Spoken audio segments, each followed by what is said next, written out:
Welcome to Sweet Life Beat Life. We hope this video helps.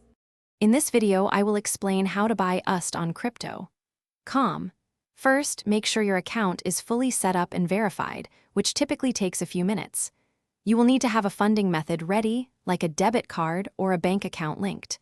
We will go through the straightforward process of adding funds and then making your first purchase of Tether, a popular stablecoin.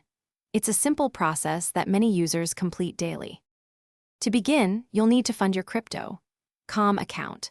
You can link a debit or credit card for quick deposits, often processed within seconds, though a small fee of around 2.9% might apply. Alternatively, for larger sums, a bank transfer is a reliable option, typically taking 1 to 3 business days to clear.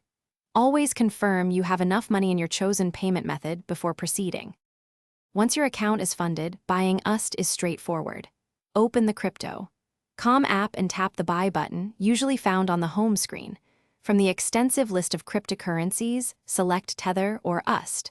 Then, input the exact amount you wish to purchase, for example, $100 worth. Review all the transaction details carefully before confirming your order to complete the purchase. After your purchase, your USDT will appear in your crypto wallet within moments. You can then choose to hold it there, transfer it to another wallet, or use it for other transactions. Remember to always prioritize security, enable two-factor authentication, and use a strong, unique password for your account. Regularly review your transaction history to ensure everything is in order and secure. Thanks for watching. Consider subscribing if we helped you.